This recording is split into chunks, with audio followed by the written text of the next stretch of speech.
Hey guys. Woo! Alright, every time I wave my hand goes away. Welcome to the taI.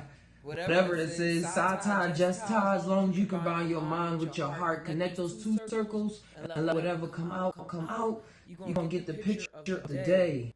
And I just found out something very important. Just so I can see the chat this whole time. Let me shrink this window so it's always developed. But what we're going to do today is watch a documentary. We're going to stream a documentary called Secrets of the Kabbalah. Now, I'm not playing this to try to extract. Wait, hold on. Let me try to get this all situated like I should have had before this.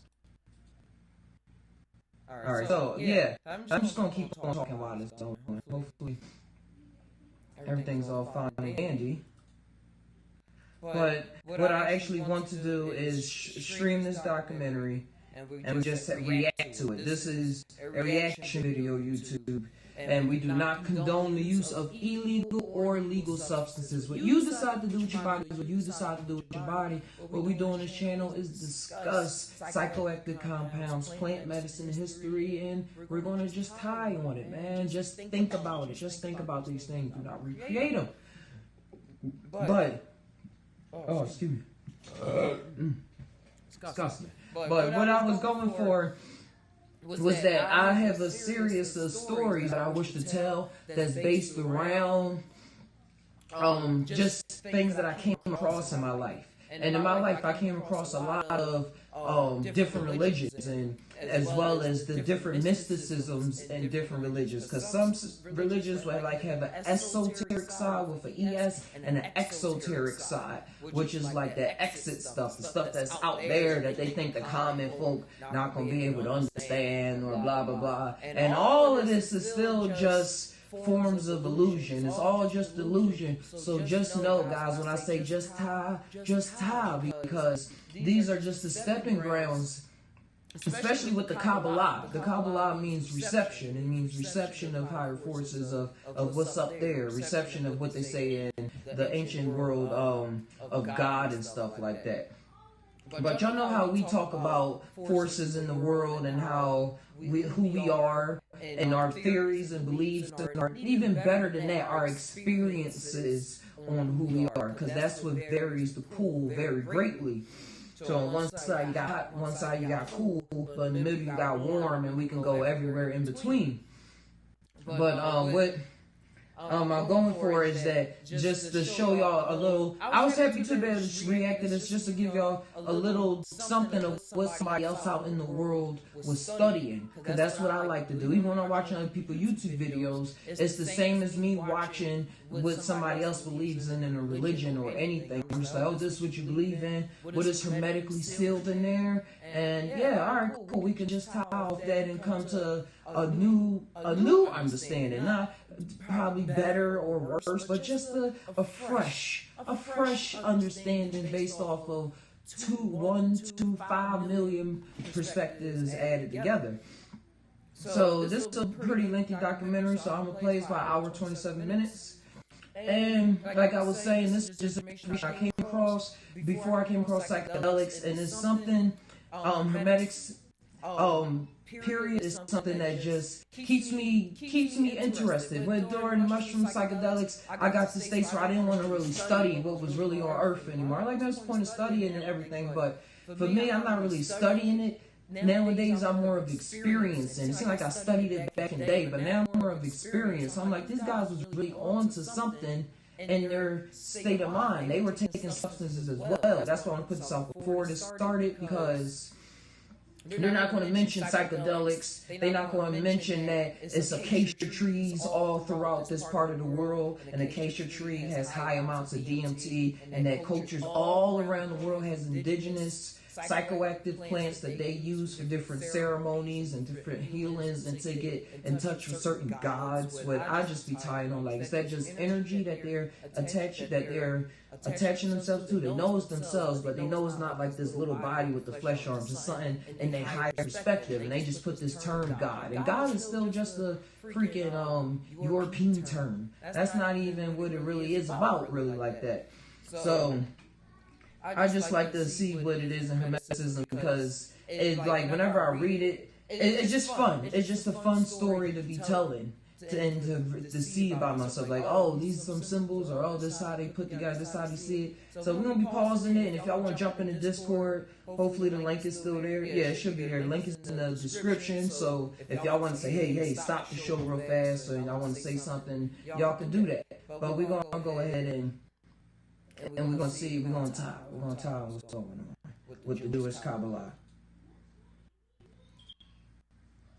Let me get to.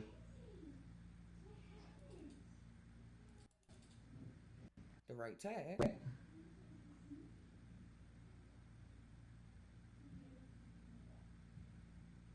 Alright, come on, let's get this working.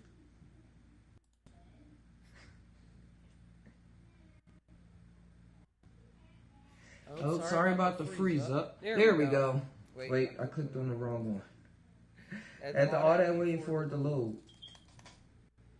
Thanks for sticking with us. Sticking with us. There we go.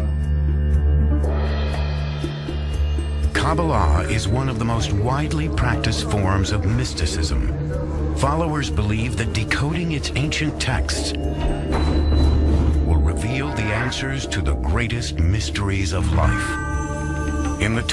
Dang, sorry about that, guys. I just seen that I had 2 microphones on, so y'all probably heard this huge echo. But I just took care of it, man. You live and you learn. That's the best way. That's what I mean by experience. You know stuff, but then again, we don't really know nothing. 21st century, celebrities including Madonna and Britney Spears have taken up a modern interpretation of the practice. Yet the spread of Kabbalah has sparked controversy. Strict adherents warn that this mystical practice holds hidden perils. Throughout history, followers have coded their writings to protect Kabbalah's secrets. How many levels of understanding are there? Maybe infinite. So the more you have to decode the past to decode the text, the more mystical it is, the harder it is to decode.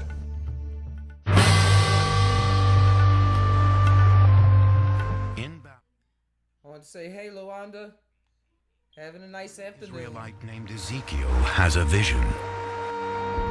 As I looked, behold, a stormy wind came out of the north, and fire flashing forth continually. And in the midst of the fire, there was a throne. Sitting on the throne was a figure that looked like a man. Ezekiel believes he has peered into heaven and seen God seated on his throne. This vision captivates a group of Jewish mystics. They hope that by... What substance did he take? I'm sorry, Paul. Like, what substance did he take that he literally saw the throne of God and he saw God and stuff? Like I said, there's a lot of psychoactive plants all around the world. But you see how much they say they like to keep their secrets. Secrets on top of secrets. Studying this image, they will one day see God for themselves and become one with the divine spirit. Jews who are seeking a mystical experience will try to reimagine what Ezekiel experienced. So it becomes the model for Jewish mystical ascent, really until the emergence of Kabbalah. In the 2nd century CE, the Roman Empire controls what is now Israel. Jews who practice their faith openly are either killed or forced into exile. It is during this time that many Jews turn to mysticism to help them understand God's will. Rabbi Shimon Bar Yochai is one of the men searching for answers. Rabbi Shimon was a great advocate of the people of Israel and taught that Israel has a special intimacy with God. And he fled from the Romans who sought to execute him because of anti-Roman statements he had made.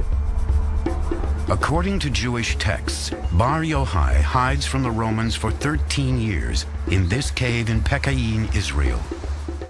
It's like every religion or every culture be saying, we were the ones chosen by God. Every single culture. His unique methods and devout practice make him one of the first key figures in Kabbalah's history. Like Bar Yochai, other small groups of Jewish mystics begin trying to achieve a greater understanding of God. Since God wasn't coming to them, they were going to where God was. So they wanted some kind of experience of the divine. That's what we're doing with psychedelics. Meditative techniques that work them up into an autosuggestive hypnotic trance. Their activities are kept hidden. The mystics warn that this practice is too dangerous for average people to attempt. Ancient legends tell of novices being driven mad or even dying because they were unprepared for the powerful spiritual forces they had unleashed. If you're not pure enough, if you're not modest enough, then God might not accept you, then God might not let you go through that journey. You're going to have a bad trip. That's how I look at it. You're going to have a bad, challenging trip. They have achieved a vision of God like the one experienced by the prophet Ezekiel. In this vision, the entrance to heaven is blocked by a... You can't just take 30 grams of mushrooms and think you're going to be cool. God. The entrances are also guarded by menacing angels who keep the unworthy from heaven. The jesters. The mystics can advance. They have to learn the complicated names of the angels. Each name must then be repeated an exact number of times. The mystics would wear amulets that would shield them from the power of the angels. And if they went through all the gates and they got into the throne room, then they would have this vision. They would learn the secrets. The mystics claim those secrets help them understand God's thoughts.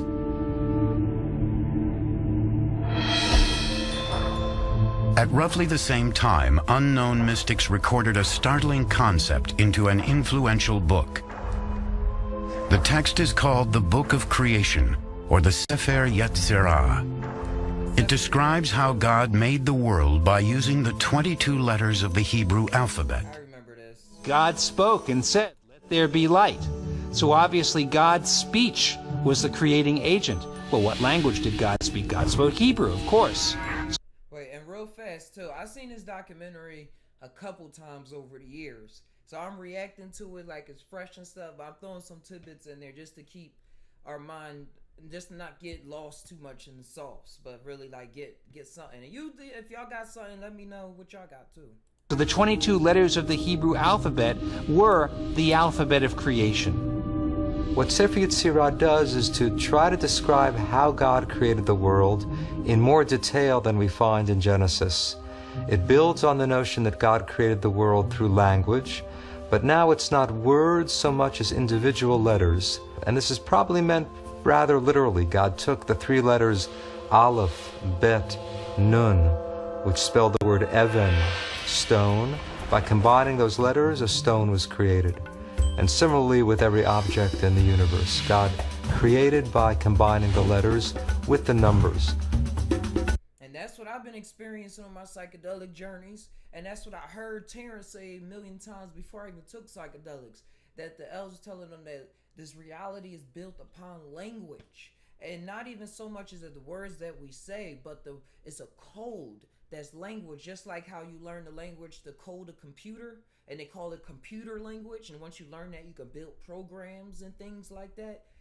That's what ties me into the Hebrew alphabet when they say God wrote in language and used the Hebrew alphabet and things like that. Because he said, man, of course they use the Hebrew language, but that's just his little tidbit.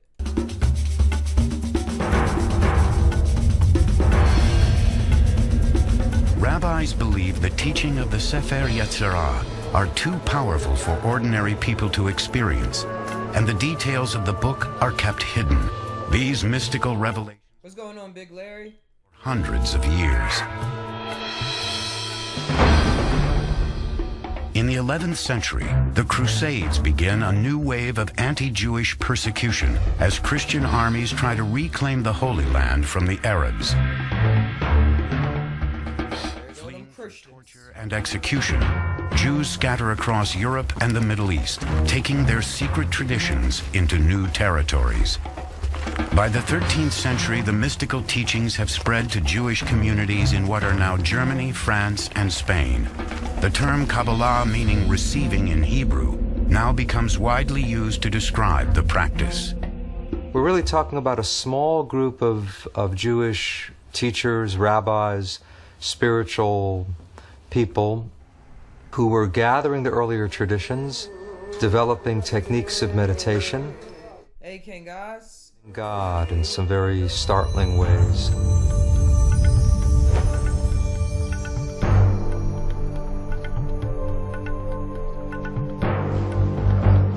One of the most significant events.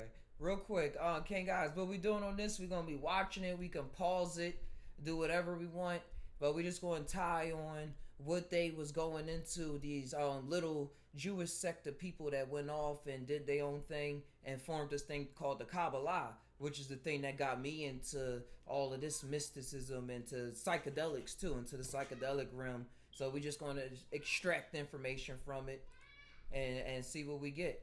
I've seen this too about a couple times, so it's not my first time seeing this. In Kabbalah's history occurs around 1280, when a Spanish rabbi claims to discover yet another mysterious text. This will soon become the single most important book in Kabbalah. It is called the Zohar, meaning radiance or splendor in Hebrew. It's really the masterpiece of Kabbalah.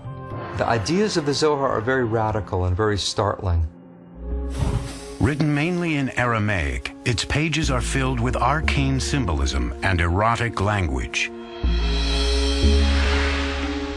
By arousal below, there is similarly arousal above. Male and female unite, desire prevails. Worlds are blessed, and above and below are in joy. To this day, the author of the Zohar remains a mystery. Many Kabbalists believe that Rabbi Shimon Bar Yochai received divine inspiration to write the Zohar while living in a cave during the 2nd century. Others suspect that the manuscript was written 1,000 years later, possibly by a Spanish Kabbalist or even by a group of rabbis. It's in a way written by someone in Aramaic who didn't really know Aramaic that well. And you also strangely find words in medieval Portuguese and Spanish in the Zohar. So the question scholars have been wrestling with for a couple of hundred years now is, who wrote it and how did it come to be? But the greatest mystery of the Zohar lies within its mystical text. You have to work so hard to decipher it, and this is why it's so attractive, because of this beautiful game it plays with you of revealing and hiding.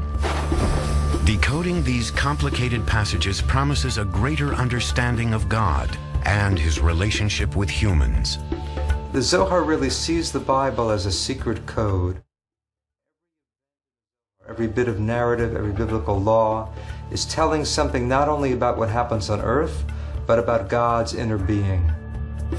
Kabbalists believe that if they can successfully decode the Zohar, they will unlock the mysteries of both heaven and earth. One of these secrets is a startling revelation about God's body and sexuality.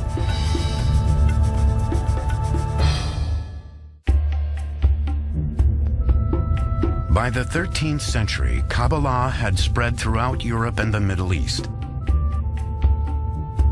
Yet even as the number of Jews studying Kabbalah grew, their secrets remained closely guarded. Ever since, scholars have been searching for ways to unravel these secrets. In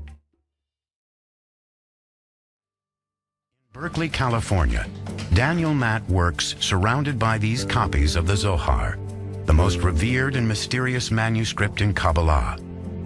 His bookcase is filled with versions and commentaries in Aramaic, Hebrew, English, and French. They come from libraries around the world. He hopes to complete the first English translation of the Zohar based on original Aramaic texts. This ambitious attempt to understand a book that has perplexed scholars for over 700 years. I don't want to ruin the mystery or the strange cryptic. I was saying they gotta take some mushrooms to figure out what's going on. To a contemporary reader. Some kind of psychedelic. The Zohar is perhaps the most difficult Jewish text to translate. Oh, real quick, I know I'm stopping the video all weird, but it was just going through my head that rabbis are not only just cool with weed, but rabbis are cool with mushrooms. I'm gonna look that up so I can show y'all the article and put in Discord or whatever, but I believe rabbis are cool with mushrooms. That's why Seth Rogen is, yeah, I'm gonna look it up. Most of its roughly 2,000 pages are in Aramaic, an arcane language that may have been used to further complicate the decoding process. On the surface, the Zohar is a novel which follows Rabbi Shimon Bar Yochai and a group of rabbis on a journey through what is now Israel. They wander through the hills of Galilee, sharing their secret teachings, sometimes running into strange characters on the road. Kabbalists believe that the narrative holds clues that can explain hidden meanings in the Torah or Hebrew scriptures.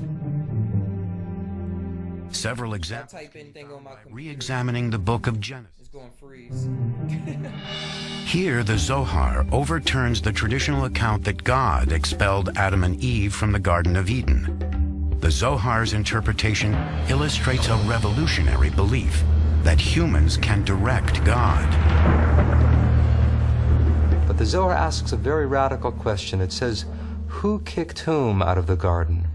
And the Zohar actually teaches Adam expelled God from the garden. It's as if we're still in the garden, but we don't realize it because we've expelled God. We've lost touch with the spiritual dimension. For real, don't we say that every day, guys? Regain some awareness, some intimacy with the divine. Bada bang, bada boom. The further Kabbalists delve into the Zohar, the more cryptic the words become. It has a very rich symbolic system. This is a deliberated means to keep the Zohar for the elite only. The writers probably thought that only those who are spiritual enough will be able to decipher it. The major symbolic code found in the Zohar is the 10 aspects of God's personality, the 10 Sefirot. One popular interpretation shows these characteristics as a map of... My bad. This is where I actually got into the Kabbalists and all of this stuff, because I was studying Hermeticism, which it takes stuff from different sciences and different religions and things like that, and the thing they took from the Jewish side was this Kabbalistic tree with the Sephiroth and things like that. So let's see what they say about it. Of God's body. Kabbalists believe that if they can understand God's anatomy, they can learn how his powers work. These ancient drawings reveal that God's body is similar to humans. The top symbolizes God's head, which is the source of will, wisdom, and understanding. Below that are symmetrically arranged organs and limbs, representing love, power, beauty, eternity, and splendor. The most unusual part of the diagram contains sensual imagery. The ninth part of God, called the foundation, or procreative life force of the universe. But according to the Sefirot, God also has female components. The final element, often called Shekinah, was depicted as the feminine half of God. This image challenged the age-old view of a strictly masculine God. What we find for the first time is that this feminine aspect, the feminine consort of God, is divine and is part of the divinity. So to unite the male and female halves of God, this becomes the goal of the whole system of the Sefirot. And the Zohar describes that union in very graphic terms. There really is a romance within God and a sexual union. romance with yourself. Of the Zohar probably led to its wide appeal in some ways. This complicated system supported the Kabbalist teaching that humans affect God. Students of the Zohar believe that human actions unite these masculine and feminine parts of God. How are the two halves of God united? Through human virtue, through loving one's neighbor, through helping the poor, through observing the Sabbath, through various interpersonal and ritual commandments. One brings together these two halves of God. You might say that this is how we actualize the divine potential in the world. The idea that God is dependent on human beings clashed with traditional beliefs that saw God as an omnipotent ruler. We, and this is, I think, an extraordinary idea of the Kabbalists, we have the ability, through the performance of sacred deeds, to nurture God, to influence God, to affect God, to be able to affect the divine disposition, which then will affect the flow down of divine grace to our world. That's how I feel after psychedelics and mushrooms and all the... Oh, thank you for this talk. Oh, that's yours? Yeah. Cool. And all this cool things that's going across, like learning to be nice. And just knowing that once I experienced something that was outside of myself, I was like, wow, in order to stay connected with that, I had to shape up my life in certain ways. And it's personal to everybody. There's no one set of rules for nothing. Everybody got their own flow. Everybody, that's the gorgeous thing about it. Everybody got their own flow. But in this relationship, human sins create imbalance. In this case, human misdeeds, human unethical conduct, human evil empowers the cosmic evil, or somehow ruins the harmony within God and stimulates evil in the universe. Another revolutionary idea encrypted in the Zohar is that even a seemingly insignificant verse in the Hebrew scriptures can reveal how God feels and acts. In the Zohar, they read the Bible not only as a story about human beings, what's going on. Wait. Sorry, guys. I gotta make sure that it's actually playing for y'all. Hold on. Cause it seemed like something just froze. Cut it off. Cut it back on. In human affairs. But here we go. They also read it on a mystical level as a story about what's going on within the inner life of God. According to the Zohar, biblical characters are often metaphors for God's thoughts and actions. The quality of loving kindness, for instance, came to be associated with Abraham in the Bible. So every reference to Abraham doing something was actually viewed as a reference to the role of loving kindness in the world. The Zohar also examines biblical events for hidden meanings.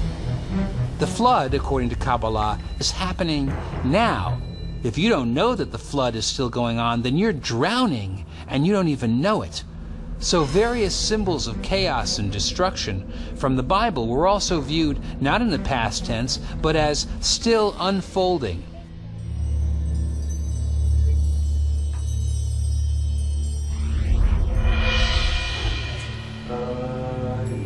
While mystics continued to explore the mysteries of the Zohar, another 13th century Spanish Kabbalist was devising a new method for uniting with God. Abraham Abulafia's technique involved intense meditation and yoga-like movements. His followers would use certain hand and head movements to concentrate on the Bible's Hebrew letters. The most ancient idea is that God has multiple names, and these names have power. Abulafia wanted to have a reading of the Bible according to which the entire Bible speaks solely about God, by transforming the normal Hebrew nouns and verbs into divine names.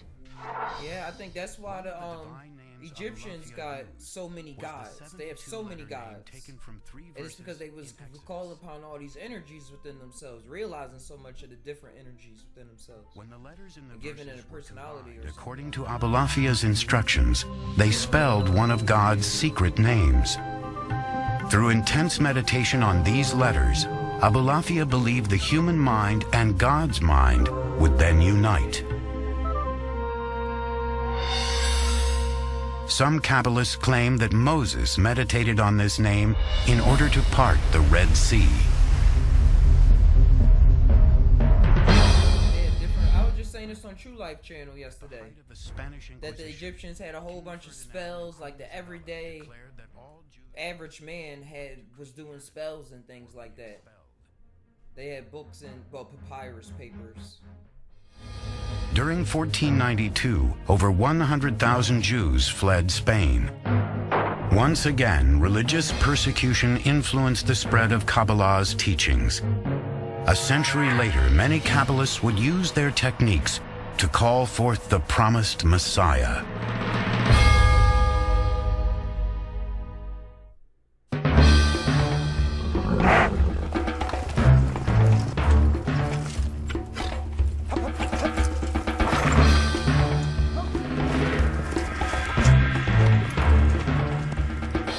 In 1492, the Spanish Inquisition cast tens of thousands of Jews into exile.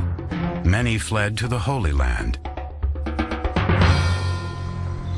90 miles north of Jerusalem, the Galilee region, in the Holy Land, as Kabbalists settled in the town of Safed. A number of Kabbalists were attracted to Galilee, partly because Rabbi Shimon Bar Yochai, the hero of the Zohar, had wandered around the Galilee.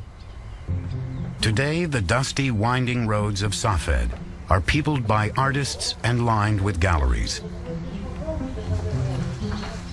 5 centuries ago, however, Kabbalists believed that the Messiah would one day walk these same streets. One of the scriptures, it is being said that the Messiah, when the Messiah will come to Jerusalem, he will first appear in the Galilee. So they sort of want to be the first ones to catch him. The mystical text known as the Zohar taught that good behavior increased God's powers on earth.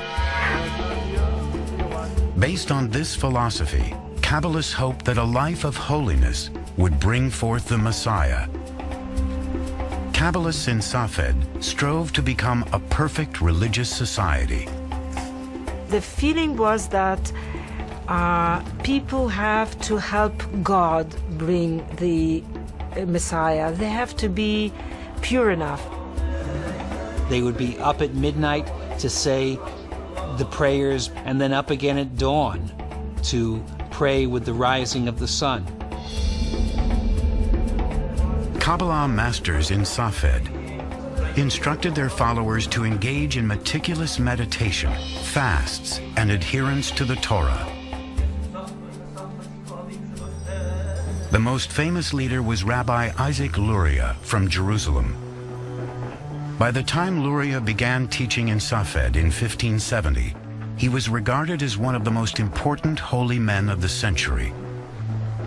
As a young man, Luria had spent several years in seclusion near Cairo, Egypt.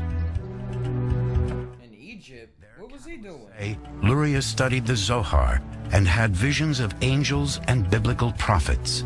He was tripping. He was on some psychedelic. He used the Zohar as sort of a mantra, that he would take passages of the Zohar. I'm gonna say that the whole show. Over and over again until he got deep inside it. In this trance-like state, Luria acquired extraordinary abilities. Rabbi Isaac Luria, he could look at a person's forehead and read everything about that person, somewhat like reading the palm. He was a healer. He could tell people's past lives and what has to be fixed. Luria believed that understanding a person's prior life would provide insight into their current problems. He taught a theory of reincarnation, in which he claimed that every individual is descended from a certain soul root after Adam and Eve. You're descended from either Cain or Abel, or you're descended from the three sons of Noah, Shem, Ham, and Japhet. So you have at least 5 options, if not more, of a basic soul root, and that soul root determines your essential nature. With Luria's help, many Kabbalists searched for links to their past. These burial sites around Safed took on an important role as Kabbalists tried to find the graves of their previous incarnations. They would take on the soul of the deceased who was lying there and speak with that person's voice. To this day, gravesite rituals and pilgrimages continue around Safed.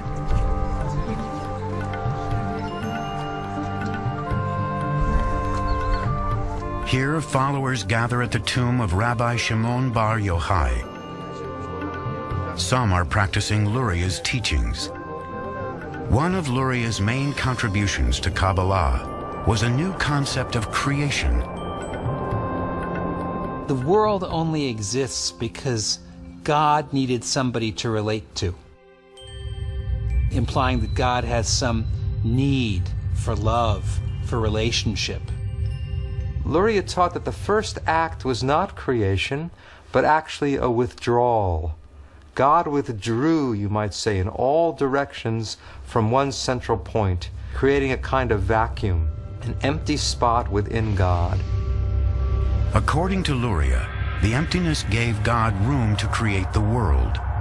God placed vessels in the void and began filling them with divine light, shattering several of the vessels. In this case, the creation of the world and catastrophe are tied together. You can't have creativity without the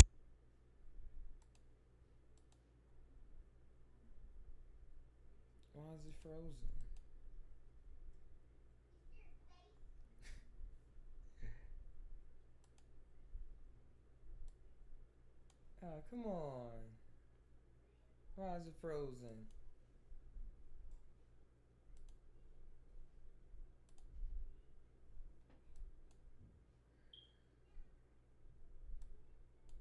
destruction at the same time. Luria explained that sparks from the shattered vessels fell to earth. Everything God created contained one of these divine sparks. According to Luria, humans reunite these fragments of divine spirit with God through good works. Our deeds can repair the upper world. And when all of those sparks are restored, then you have messianic redemption.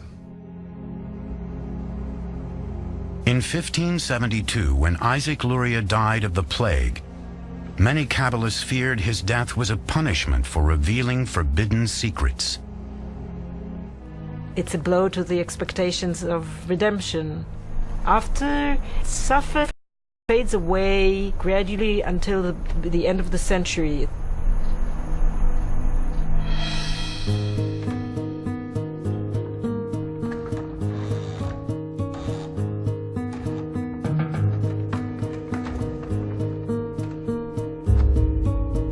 The invention of the printing press would soon spread Kabbalah's teachings like never before.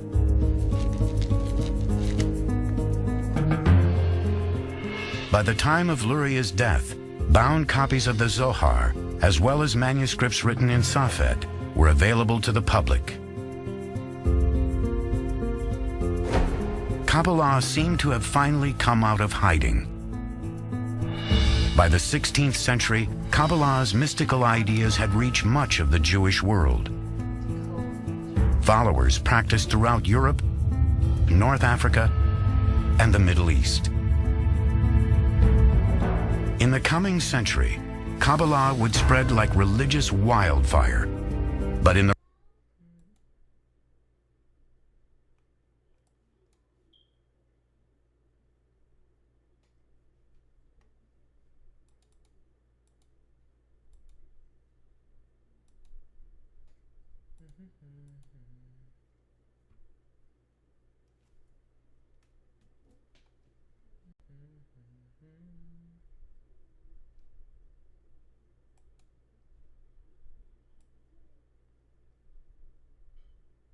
I'm trying to keep streaming. I don't know what's going on.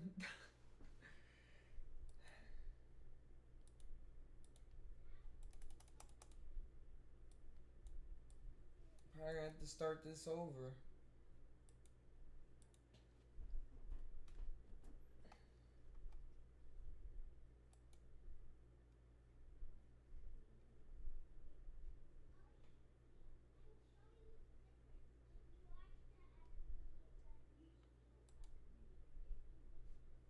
Back on?